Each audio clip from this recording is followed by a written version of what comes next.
When American forces first introduced their unusual new anti-tank shell onto the battlefields of Europe in 1944, German gunners reportedly laughed. The projectile looked different from the traditional solid armor-piercing rounds they were used to facing.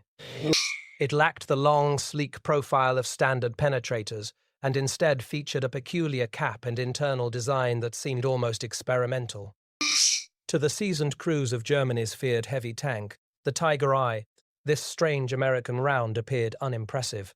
The Tiger's thick frontal armor, up to 100 mm on early models, had already proven nearly immune to many Allied weapons. German confidence was sky-high. For years, their tanks had dominated battlefields from Poland to North Africa. The idea that a strange American shell could punch through their steel fortress seemed absurd. Crews joked that American industry relied more on quantity than quality. But war has a way of humiliating overconfidence. What German gunners did not yet understand was that this shell was not conventional. It was engineered not merely to punch metal, but to exploit physics in ways that changed the rules of armored warfare. The laughter would not last long. Within months, reports from the front began describing Tigers knocked out at ranges and angles once thought impossible. Something had changed. And that strange shell was about to rewrite the battlefield balance. The shell in question was a form of advanced armor-piercing ammunition developed by American ordnance engineers, seeking to counter Germany's heavy armor advantage. Early in the war, US forces struggled against the increasing protection of German tanks, like the Panzer IV, and later the Tiger series. Standard armor-piercing rounds often shattered on impact or failed to penetrate at distance. Engineers realized that simply increasing size was not enough. The solution required smarter design. The Americans began refining capped projectiles with hardened penetrator cores and ballistic caps to improve aerodynamics. Some variants incorporated high-velocity performance paired with delayed fuses or improved metallurgy that prevented premature shattering. These rounds were designed not just to penetrate but to remain intact long enough to explode or fragment inside the tank's fighting compartment. The key innovation was structural integrity combined with controlled detonation. Instead of bouncing off or breaking apart, the projectile dug in, pierced the armor, and unleashed catastrophic internal damage.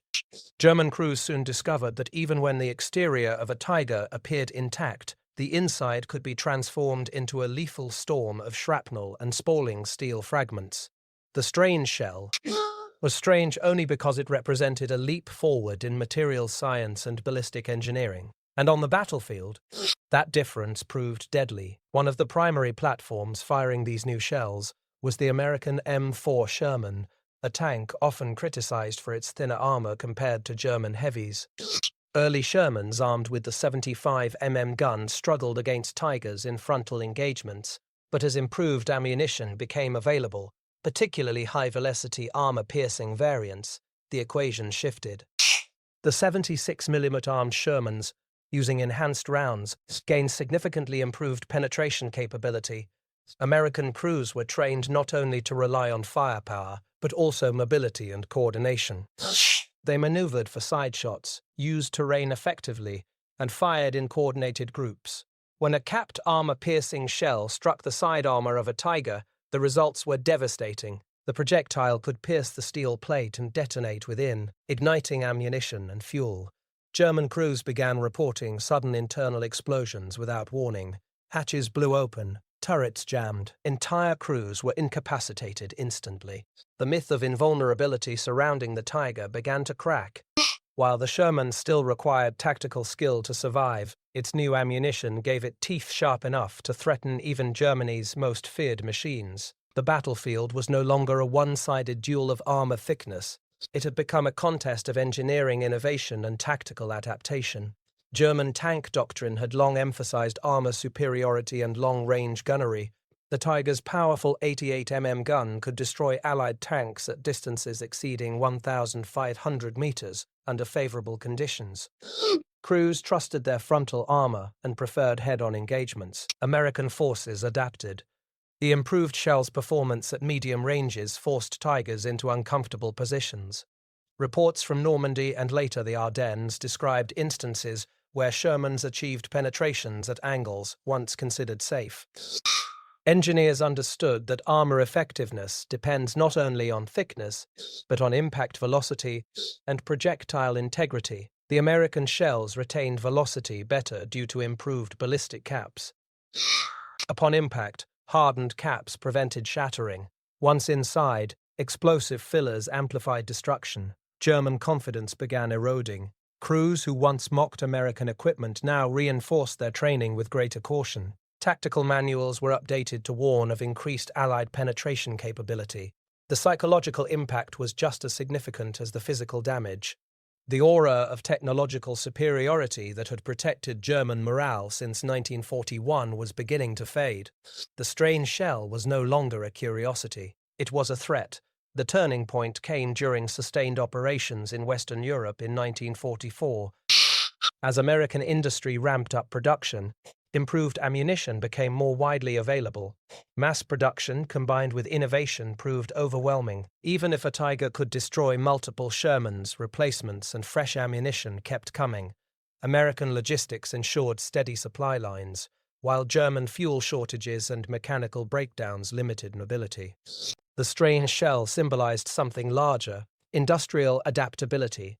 German engineers had built formidable machines, but the United States combined engineering with massive manufacturing capacity. In engagements where Tigers once dominated open terrain, they now faced coordinated barrages of high-velocity rounds. Some penetrations caused ammunition cook-offs so violent that turrets were blown off their mounts. Photographers from the front showed burned-out hulks that once inspired fear. German gunners realized that armor alone could not guarantee survival. They began angling their tanks more aggressively and avoiding isolated confrontations. The battlefield balance was shifting, not through a single miracle weapon, but through cumulative technological refinement embodied in that once mocked projectile. Another factor amplifying the shell's effectiveness was improved fire control and crew training. American tank crews learned to identify weak points, turret rings, lower glacis plates, and side armor. Even the formidable Tiger had vulnerabilities. When struck at these points with a hardened armor-piercing shell, penetration chances increased dramatically. The combination of better optics, radio coordination, and tactical flexibility allowed American units to exploit these weaknesses. German crews, accustomed to dictating engagement distances, found themselves outmaneuvered.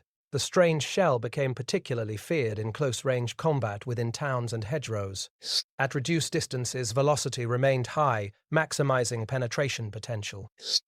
In confined environments, even partial penetration could cause lethal internal spalling. Metal fragments ricocheted within the cramped interior, turning armor into a liability rather than protection. Survivors described blinding flashes and shockwaves inside their vehicles. Word spread quickly among German units. The Americans had improved their ammunition. What had once seemed inferior was now lethal. By late 1944, battlefield intelligence confirmed increased Tiger losses, attributable to improved Allied anti-tank capabilities. The German High Command recognized the press. Oblim but faced industrial constraints. Producing thicker armor added weight, reducing mobility and straining engines already prone to breakdown. Meanwhile, American factories continued refining metallurgy and propellant chemistry.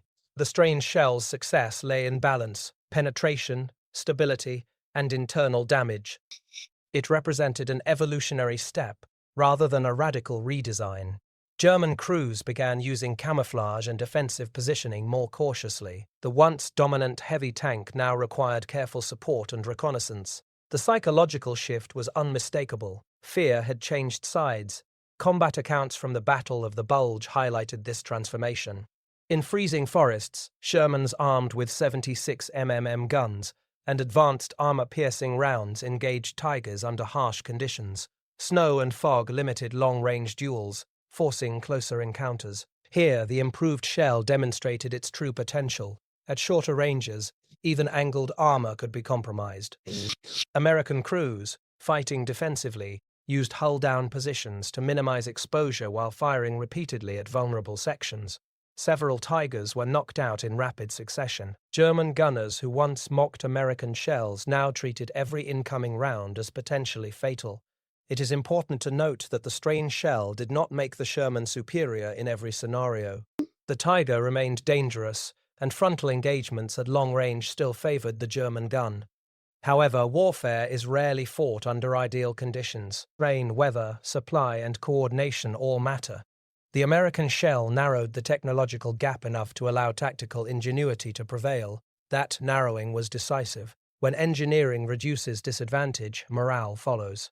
Ultimately, the story of the mocked shell reflects a broader truth of World War II.